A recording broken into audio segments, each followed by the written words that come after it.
শুধু আমার আপনার মতো হিন্দুর কথা বাদ দিন, কত মুসলমান ভক্ত বাবা যারা নিজেকে সঁপেছে গৌরকে দর্শন করে, যেমন সম্রাট আকবর, নাসির মামুদ, আব্দুল করিম, চাঁদ কাজী, যার সমাধি এখনো আপনারা দেখতে পাবেন। মায়াপুরে যদি যান একটু এগিয়ে গেলেই সেই চাঁদ কাজীর সমাধি আছে, যার উপরে, যে সমাধির উপরে একটা ফুলের গাছ আছে যার নাম কাঠচাপা বৃক্ষ। সেখান থেকে প্রতিদিন ওই সমাধির উপরে ফুল পড়ে, অর্থাৎ এটা প্রভুর কৃপা।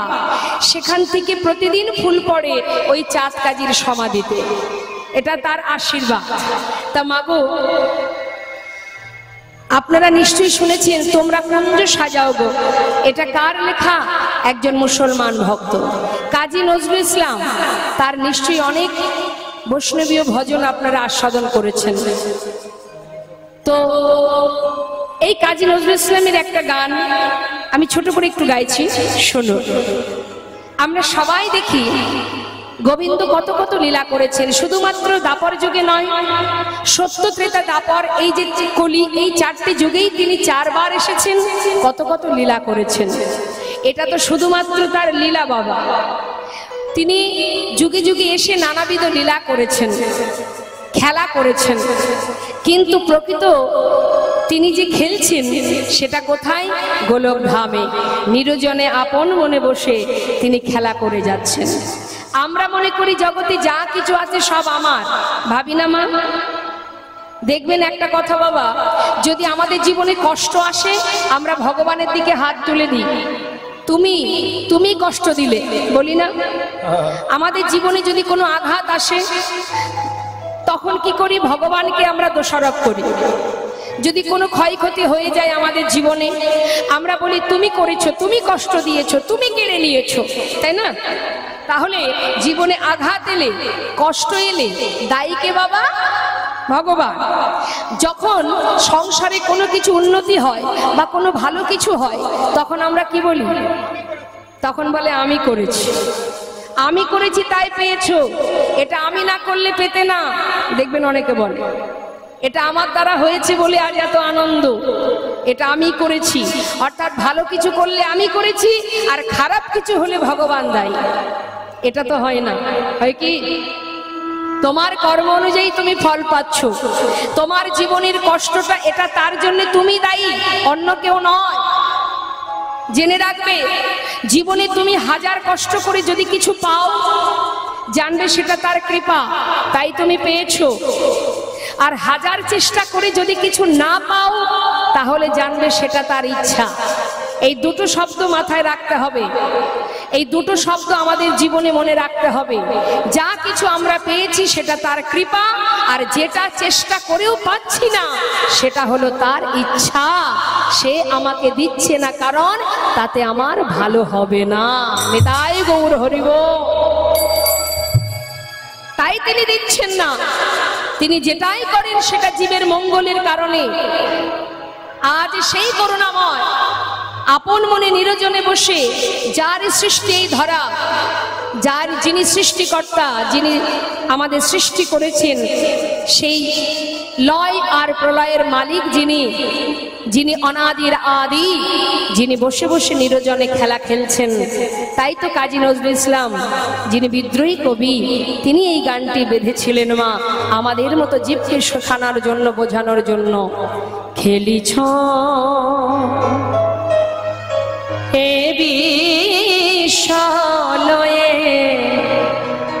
বিরাট শেষ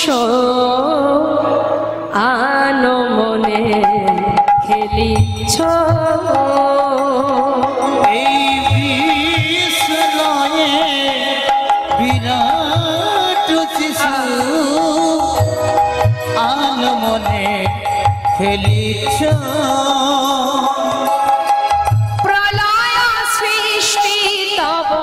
পুতুল খেলা নিরজনে, প্রভু নিরজনে খেলিছ এই বিশ্বলয়ে বিরাট শিশু আনমনে, খেলিছ তিনি খেলছেন আমাদেরকে নিয়ে, আর তার ইশারায় আমরা খেলছি। তিনি খেলাচ্ছেন আর আমরা খেলছি। আমরা খেলনা মাত্র, আর কিচ্ছু নয়। যখন খুশি তিনি প্রলয় করতে পারে, যখন খুশি সৃষ্টি করতে পারে। তোমার দ্বারা কিছুই সম্ভব নয়। এত অহংকার আমাদের কিসের? এই করেছি ওই করেছি, তুমি কিছুই করনি।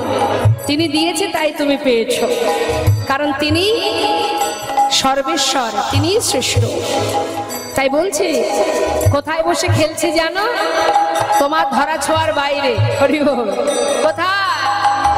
শূন্যে মহা আকাশে তুমি মগ্ন লীলা বিলাসে। শূন্যে মহা আকাশে তুমি মগ্ন লীলা বিলাসে। শূন্যে মহা আকাশে তুমি মগ্ন লীলা বিলাসে। ভাঙিছ গড়িছ নীতি ক্ষণে ক্ষণে। নিরজনে প্রভু নিরজনে খেলিছ এই বিশ্বময়ে বিরাট শিশু আনমনে খেলিছ। আহা, তা তিনি যে খেলছেন তার খেলনাগুলো কি মা? আমরা যখন খেলা করি আমাদের অনেক খেলনা থাকে তো, হ্যাঁ? তা ভগবানের যে খেলনা সেগুলো কি? হরে কৃষ্ণ, শুনে নিন কি কি খেলনা। কি বলছে? তারকার বিশ্বসী খেলনা তব হে দাসী। পড়িয়া আছে রাঙা পায়ের কাছে রাশি রাশি। তারকার বিশ্বসী খেলনা তব হে উদাসী। পড়িয়া আছে রাঙা পায়ের কাছে রাশি রাশি। নিত্য তুমি হে উদাস সুখে দুঃখে রবিকার। নিত্য তুমি হে উদাস সুখে দুঃখে অবিকার। নিত্য তুমি হে উদাস সুখে দুঃখে রবিকার। হাসিছ খেলিছ তুমি আপন সয়ে নিরজনে প্রভু নিরজনে। খেলিছ তাই গৌর হরি বল, হরি বল।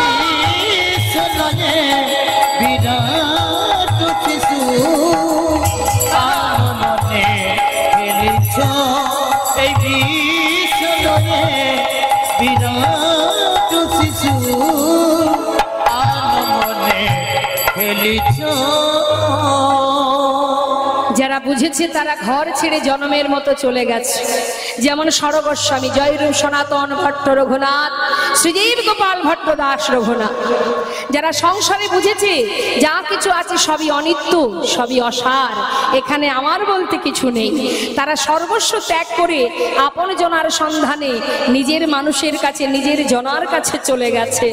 আর আমরা যা কিছু নিয়ে বুকে আগলে বসে আছি বাবা, এগুলো কেউই আমার নয়। সুন্দর একটা বিচিত্র নাট্য মঞ্চে আমরা সবাই একের পর এক অভিনয় করে যাচ্ছি। কিন্তু তুমি কি জানো যে এই জগতে যাদেরকে নিয়ে তুমি আমার আমার করছো, এটা শুধু মোহ আর মায়া। মায়া ততক্ষণ থাকবে যত সময় তোমার ক্ষমতা থাকবে। যখন তোমার ক্ষমতা ফুরিয়ে যাবে, এই মায়া মোহ আর কিছুই তোমার কাছে থাকবে না। তখন তোমাকে তোমার ঘরে যেতে হবে। কিন্তু সময় চলে গেলে কি যাওয়া যাবে? অসময়ে পৌঁছানো যাবে বাবা?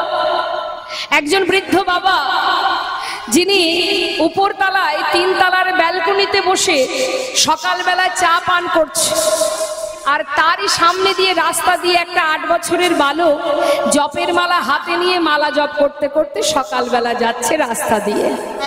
এখন হঠাৎ চিৎকার করে সেই বৃদ্ধ বাবা বলে উঠলেন, এই খোকা, এত তাড়াতাড়ি এই পথে নেমে গেলি? আহা, তখন সেই বাচ্চাটি উত্তর দিচ্ছে, দাদু গো, শুনেছি জগতে যা কিছু আছে এগুলো নাকি আমার নয়, আমার ঠিকানা, আমার ঘর, আমার আপন জন সে নাকি এখানে নয়, গোলক ধামে, বৃন্দাবনে। তাই মাতা পিতা গুরুজন তাদের কথা মতো সকাল সকাল পথে নেমেছি, যাতে তাড়াতাড়ি সেই আপন ঘরে ফিরে যেতে পারি। কিন্তু দাদু, তোমার যে আর সময় নেই, তুমি কবে এই পথে আসবে আর কবে তুমি সেখানে পৌঁছাবে? তোমার যে সময় শেষ, পথে চলতে গিয়ে হোঁচট খেয়ে পড়বে, আর তো তোমার সময় নেই। আর কবে নামবে, আসবে কবে এই পথে? এই পথে যে সবাইকে আসতে হবে। যে আগে থেকে আসবে সে পৌঁছে যাবে, সময় চলে গেলে কিছু হবে মা? সময় করিয়া পথটি ধরিয়া যেবার চলে দ্রুত গতি, সময়ের শেষে অনায়াসে সেজন চলে যায় আপন বাসরে। তাই কত ভক্ত আছে হিন্দু মুসলিম, কত ভক্ত যারা নিজেকে গৌর চরণে সঁপে দিয়েছে, বুঝেছে আমাদের জীবনের একটাই পরিচয়, আমরা ভগবানের চরণের দাস, আর কিচ্ছু নয় আমাদের পরিচয়। এই ইহজগতের পরিচয় সে তো দুদিনের জন্য, আজ আছে কাল থাকবে না। যে পরিচয়টা আমি এখানে আসার পর পেয়েছি, সঙ্গে করে আনিনি, অর্থাৎ যাবার সময় এই পরিচয় এইখানে রেখেই আমাকে ফিরতে হবে। তাহলে আমার ঘর কোথায়, আমার ঠিকানা কোথায়, আমি কোথায়? মাথায় রাখতে হবে বাবা, এই জগতে যা কিছু আছে সবই আমার, কিন্তু আমি কোথায় বলতে পারেন? এই যে সুন্দর হরিবাসরে শ্রবণ করছেন, দর্শন করছেন, সাধু সঙ্গ করছেন, এই যে ভক্তি আস্বাদন করছেন, এটাই হলো আপনি, যাকে চোখে দেখা যায় না। এই যে শ্বাস প্রশ্বাস চলছে, এটা হলো আমি, এই দেহটা আমি নই। দেহের মধ্যে কোথায় আপনি আছেন দেখাতে পারবেন? দেখাতে পারবেন দেহের মধ্যে আপনি কোথায় আছেন? পারবেন না দেখাতে। তাহলে আপনি কোথায়? এখানে যা কিছু আছে, এই যে দেহটা, এটা তো আমার। তাহলে এই দেহটাকে পরিচালনা করছে কে? কে চালাচ্ছে দেহটাকে? সে হলো আমি। সেটা এর মধ্যে আছে, যাকে চোখে দেখা যায় না, অনুভব করতে হয়। সেই স্বয়ং চৈতন্য, সেই সাক্ষাৎ, সেই আমি, সেই পরমাত্মা, সেই ভগবান যে এখানে আছে, যার কৃপায় পেয়েছি আমি, সেটা যখন থাকবে না, জগতে আর কিছুই থাকবে না। বাবা, আমরা যে যে কোনো দৃশ্য আমরা দর্শন করি, একটু মন দেবেন মা, একটু গভীর কথা মন দেবেন। যখন কোনো কিছু আমরা দেখি, দেখি কি দিয়ে? চোখ দিয়ে, অর্থাৎ দর্শন। যা কিছু দেখি সেগুলো হচ্ছে দৃশ্য, দর্শন করছে কে? নয়ন। এ হচ্ছে দ্রষ্টা, অর্থাৎ এ দেখছে কি? দৃশ্য। তাহলে নয়ন কিন্তু যখন তখন একই জায়গায় থাকে? নয়নের দেখাটা, চোখের দেখা বিভিন্ন সময় বিভিন্নভাবে পরিবর্তন হয়। কি একই রকম দেখে কি চোখ? এক এক সময় এটা লাল ফুল, এটা নীল ফুল, এটা হলুদ ফুল, তাই না? অর্থাৎ পরিবর্তন হয়, দেখার পরিবর্তন। তাহলে আমাদের এই দেহটাকে চালনা করছে কে? মন। মনটা আমাদের দেহটাকে চালনা করছে। মন যেদিকে যায়, আমাদের দেহের সমস্ত ইন্দ্রিয়গুলো সেই দিকে যায়। তাই তো মা, ভালো করে শুনবেন। মন কিন্তু স্থির নয়, মন কিন্তু যখন তখন পরিবর্তন হয়। কখনো ভালো চিন্তা, কখনো খারাপ চিন্তা, কখনো কষ্ট, কখনো হাসি, কখনো আনন্দ, তাই না? নানাবিধ চিন্তা মাথার মধ্যে থাকে। তাহলে মনের পরিবর্তন, দেহের পরিবর্তন, আমাদের ইন্দ্রিয়ের পরিবর্তন, দর্শনের পরিবর্তন, সব কিছুর পরিবর্তন আছে, একজনের পরিবর্তন নেই। মনকে চালনা করে কে? আমাদের এই দেহটাকে চালনা করে কে? সে হচ্ছে আমি।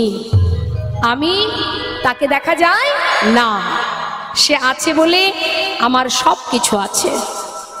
সে আছে বলে দাঁড়িয়ে আছি, সে আছে বলে দেখতে পাচ্ছি, সে আছে, সেই হচ্ছে সাক্ষাৎ, সেই চৈতন্য, সেই হলো পরমাত্মা, সূক্ষ্ম আত্মা। এই যে শ্বাস, এটাই হলো আমি। তাই আমাদের সময় থাকতে জানতে হবে আমি কে আমার কেন মরে যারে তপত্রয়, ইহানা জানে জীবের কইছে হিত হয়।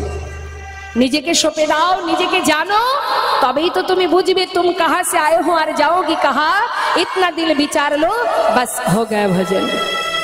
তুমি যেদিন জানতে পারবে যে তুমি কোথা থেকে এসেছো আর তুমি যাবে কোথায়, এটা যখন নিজের কাছে নিজে বুঝতে পারবে, সেই দিন থেকেই তোমার ভজনের পথ পরিষ্কার। নেতাই গৌর হরি হরি। তাই আজ নদিয়া নাগরী বলছি, সজনী যুবতী মনোহর বেশ। এই যে অপরূপ রূপ, এই রূপ দর্শন করে শুধু আমি কেন, জগতের কত জীব ভুলেছে। নদিয়ার পথ আলো করে ভক্তগণকে সাথে করে নিয়ে মনের আনন্দে গাইতে গাইতে যাচ্ছে। আমি দেখলাম সজনী, কি দেখলাম জানিস? সুরধ্বনির কিনারায় সোনার নুপুর দিয়া পায়, নাচে নাগরী গো সুন্দর গৌরঙ্গরা। হরি বল হরি বল। সুরধ্বনির কিনারায় সোনা নুপুর দিয়া পায়, নাচে নাগরী গো সুন্দর গৌরঙ্গরা। ওই সুরধ্বনির কিনারায় সোনা নুপুর দিয়া পায়, নাচে নাগরী গো সুন্দর গৌরাঙ্গরায়। আহা সুন্দর, আহা সুন্দর গৌরঙ্গরায়, নাগরী গো সুন্দর গৌরাঙ্গরায়। ওই না সুরধ্বনির কিনারায় সোনা নুপুর দিয়া পায়, নাচে নাগরী গো সুন্দর গৌরঙ্গরা। গৌর হরি কি জয় যাবতীয় ধাম কি জয়।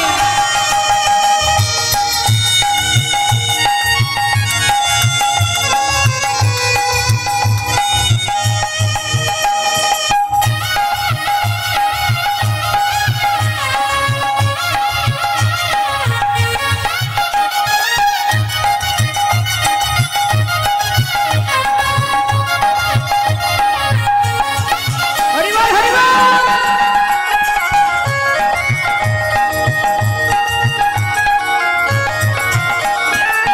সুন্দর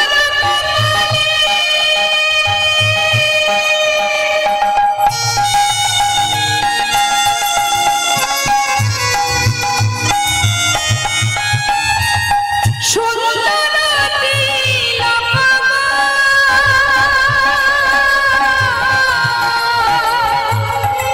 ওই সুন্দর নয়নে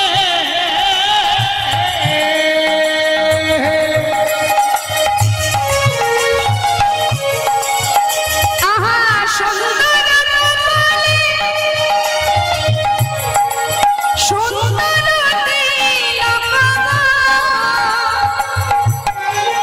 আহা সুন্দর একখান, আচ্ছা দেখো সুন্দর একখান নামা বলি গায়, নাগরী গো সুন্দর গৌরঙ্গরায়। হরি বল হরি বল।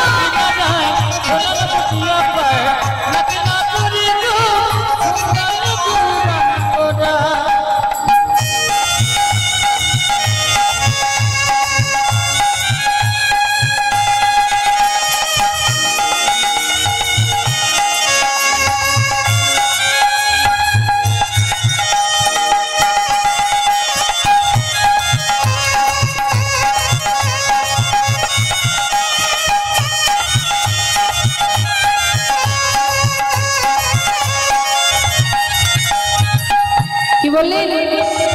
সুন্দর নয়নে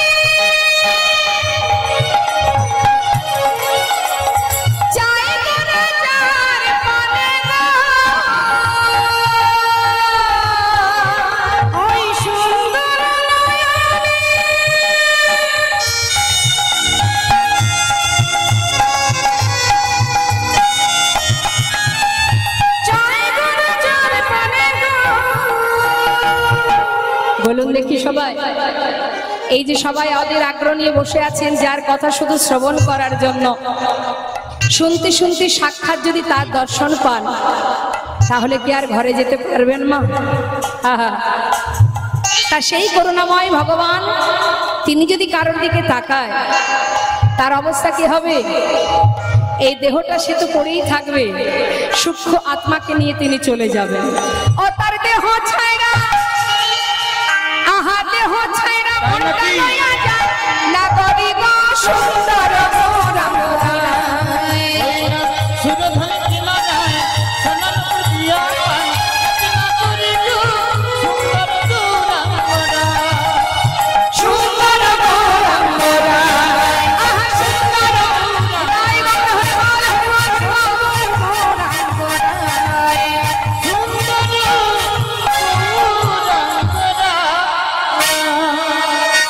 জানিস সজনী, তাকে দেখে তো আমি ভুলেছি, ঘরে যেতে মন আর চাই না রে। কেমন করে বাঁচবো সজনী? জানিস না গরি, নিন্দিত হাটক কান্তি কলেব। ওমা হাটক মানে কি জানেন? সোনার কত নাম আছে বলুন দেখি। আমাদের ঘরে যদি আমাদের একটা মাত্র সন্তান থাকে, তাদের অনেক নাম দিই না আমরা? হ্যাঁ, কত নাম থাকে। মা বাবা এক নামে ডাকে, বন্ধুরা এক নামে ডাকে, কাগজে এক রকমের নাম থাকে, মানে আদরের হলে যা হয়। তা সোনার এত দামি, সোনার কত নাম। হাটক মানে সোনা, কাঞ্চন মানে সোনা, হেম মানে সোনা। তা সোনা তার খুব অহংকার। কেন না, আমি সুন্দর, আমি দামি, তাই তো?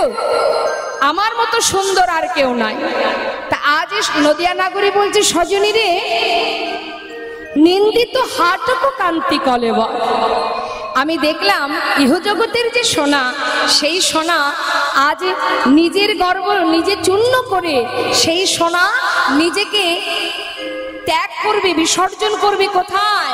আজ গৌর সোনাকে দর্শন করে সে নিজেই নিজের প্রাণ ত্যাগ করবে বলে ছুটে যাচ্ছে, আগুনে ঝাঁপ দেবে। এখন গৌর হরি পিছন থেকে ডাক দিয়ে বলছে, সোনা তুমি যাচ্ছ কোথায়? বলে, প্রভু এতদিন আমি গর্ব করতাম যে আমি সুন্দর, আজ আমি তোমাকে দেখে আমার সেই গর্ব চূর্ণ হয়েছে।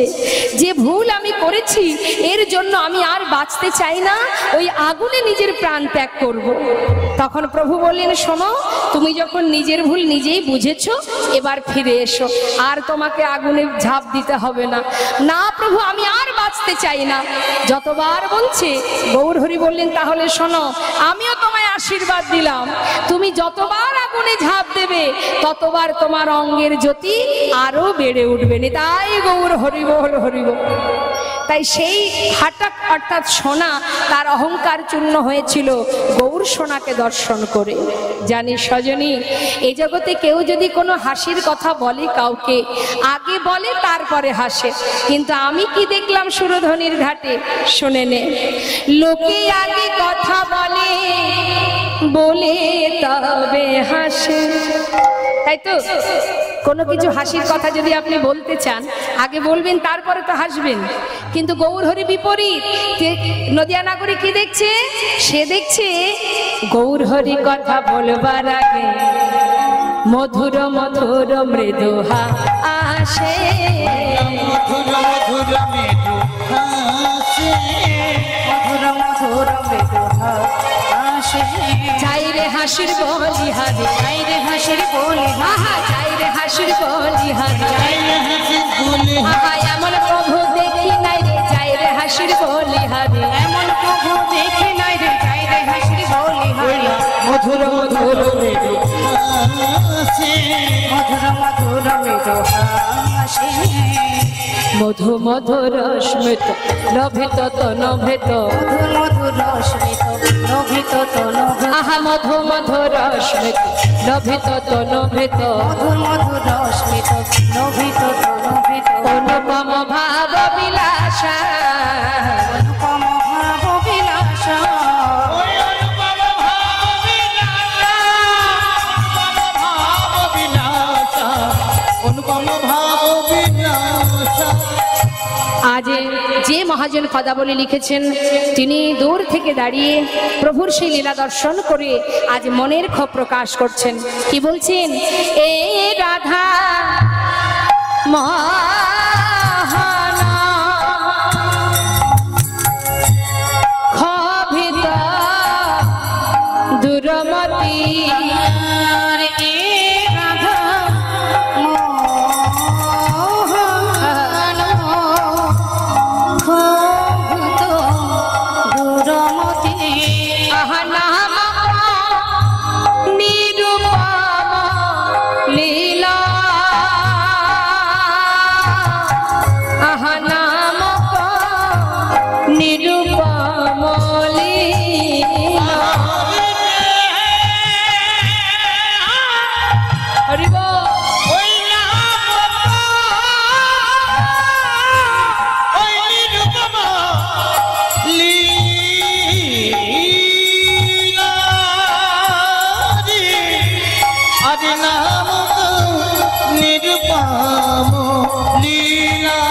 তোমার ওই চরণে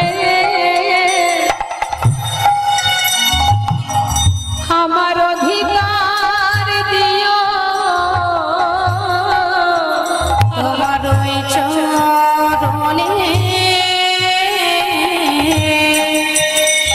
আমার অধিকার দিও, যেন যুগল সেবা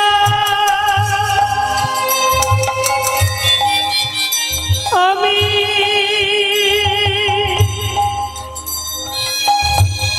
যুগল সেবা আমি করিতে পারি,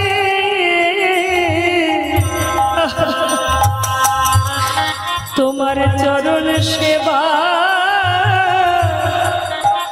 আমায় অধিকার দিও। প্রভু গো তোমার যুগ সেবা আমি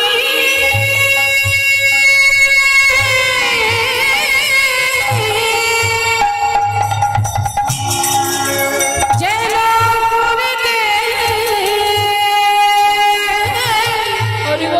করিতে পারি,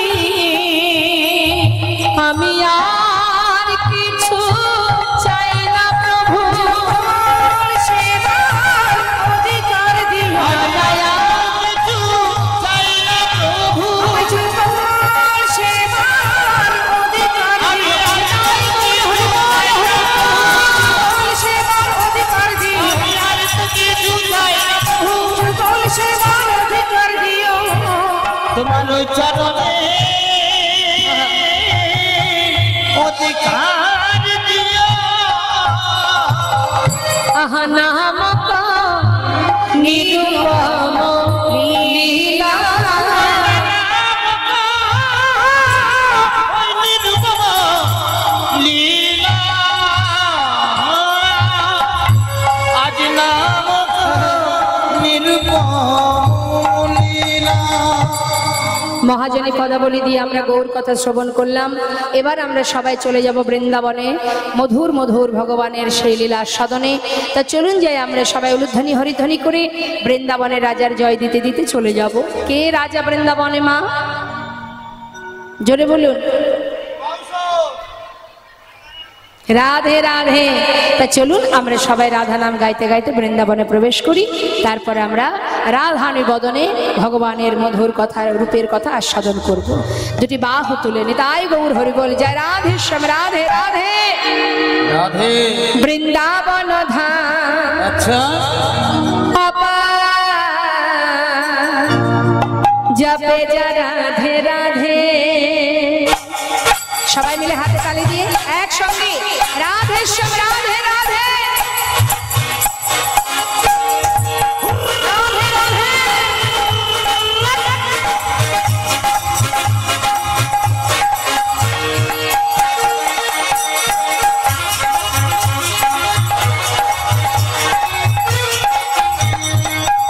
রাধে রাধে।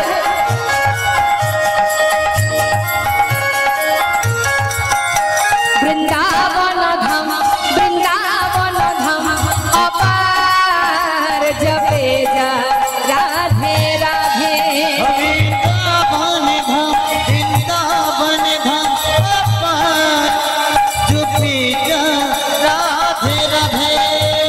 जपे जा राधे राधे भजे जा राधे राधे जपे जा राधे राधे भजे जा राधे राधे राधे अलबेली राधे अलबेली सरकार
বৃন্দাবনে যদি আমার রাধারানী না আসতেন আমার গোবিন্দ আসতেন না নাহি হতো কৃষ্ণ অবতার